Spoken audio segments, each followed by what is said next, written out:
وين أتاددي السلوية بناني تبودكي يدي القدرير وجير وعن في عيوران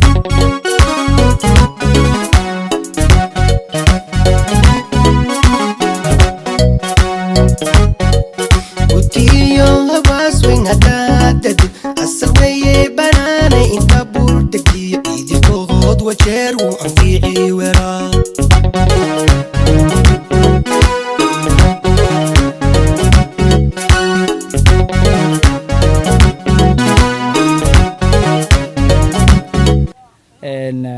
annaka anoo ku hadlay afka youth kursi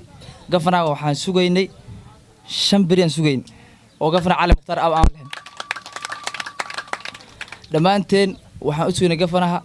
waa gafana wajiga county wuxuu ka ahaa inta dhibid 9 bilood gafana ka ah 9 bilood la arkay nin xafiiska dhaartu aad inta horna uma raacno ma la jiray uma loo maajo la jiray xafiis gafana igi hariga la jiray county dadka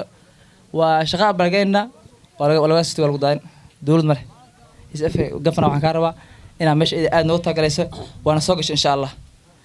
dhamaantaan waan ku qaadnay dhamaantaan waan soo dhaw baan magaalada kursi ku soo dhaw assalaamu calaykum waraxmatullaahi wabarakaatuh ninka la soo qaaday sidoo u qaaday waa u qaadanahay waa mafooqa baan ka nahay alxamdulillaah sidoo u qaaday baan u qaaday ogaadayna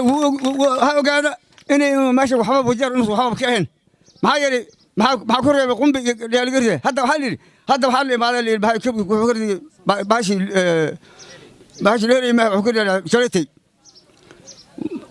baqa gaari u raacayna waramada muwaafaqo iyo midnimo hal hela ninka gafanaha loo soo qaaday si loo soo qaaday loo qaato ana saasaan ilaahay qabsan barakaas waxa waay weerar waa nin soo noqday deputy governor waa nin soo noqday governor 9 bilood kullay 9 bilood wax qabad waxay gaarayso waan ognahay oo wali dabada lagu haasto oo dacwo kugu socoto oo dagaal lagu haya kullay wixii qaban karto waa la garanayaa laakiin hadda intaan wareegayna wajeer ilaa ajuuraan butee baan marnay meel baan soo marnay danna baan soo marnay wax sheeganaya mahad ee moogi wax dhibaal sheeganaya oo naga hor imaada maan arkin maanta reer kursinow wiilkiinni baa in keenne shalay caato wahay nasiibka anaga dadaal baan sameynay imaadan hal maalin meel wax lagu mehelaya hadii maalin ay ways maalin labaad hadana tartan maalin saddex tartan safartan aad iyo aad baan rajo u leenahay shalay waan tartarnay nasiibkaana ku haynay wax yar oo dhinac naga maray moogi hadana wax weyn oo wax meel naga maray ma lahayn voodka anaga badi wax u berdaroobay waxaan soo dhicin buu u badnaay hadda waxaan jecelnahay safartan aan dadaal sameeyna dad badan uu taagan yahay ilaa 8 qof baa lagu taagan yahay 9 sideed qof anaga ninkan baa noogu jiro dabeelu haday timaatay nin walba ishiisu saar ka qabsada markan vote haduu yimaado markan haduu hal qof ku taagay halka anaga aan ku toqsano waxaan rabaa ilaahay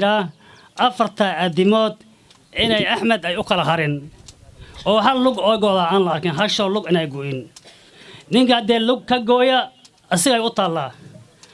annaga hadaan nahay annaga teena waxaan waaye dadaal dadkii inaad dhax tagto hadda isku dayba hadaad sameeyno waa adkaanaysa wax u noqoto isku dayga waxaan wadno kamana xumaanayno ninkii dhaho war maanta aniga dhinac kale u jeeda laakiin codsigeena waxay walaalayaal garab ay noolo noqdo baahida kursi taalana inta taagan iga ogsoon inuu jiro ilama kursi markaan leeyahay yani kursi ahaan maanta aan joognaan oo leeyahay wajeero dhan ay matala haysaa kursi maanta maadaama ayadan dhex joogno baahida wajeerta maanta weerar ninka ogsoon ma laha sababtoo ay tahay gabanayaalka taagan nin deputy governor ka soo ahaa county-gan ma jiro 8 taagan ba nin governor ka soo ahaa 2 governor ka soo ahaana jiraan midka saddexaad oo governor ka soo ahaa wajeer waa weerar xafiiska dhibabka ka jiro dadajbuula iyo guraar inta u dhaxayso hawasooyin iyo kuntulo inta u dhaxayso loo keenay waa weerar uu ka waraa 4 sanana wuxuu ka soo ahaa hadana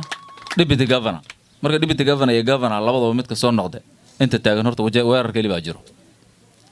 marka dad asagii labadaba ka soo noqday waxaan isleeyahay baahida jirta maanta asaga oo ogsoon dadka socdo dhan mid labaad reer kursi nin ahna waxa jira weerar oo governor u taagan maanta 8 ayada miya la moog yahay midaas reer kursi nin reer kursina weeraraa jiro baahida kursi taallo waxaa ugu badan biyo ceelasha meeshan yaalaan ama laga qodo dhulkanba oon kursi kale khaas ku ahayn dhammaantooda waa dhana soo maa biyihii dowladda dhexe through equalization fund aynoo soo jiiday county ma qodin ceelka ay intay qodeen soo jiidana dhexdu taagan yahay khayr allah siiya walaalkeena dhakalow iyo dadka ku jira maamulka markaas ay ka soo shaqeeyna dhexdu taagan yahay lama kaamilin soo ma equalization fund waa lacagta ayada ahayd 10 sane la soo dhaafay national government ay ku xiran tahay mar dhawa board loo sameeyay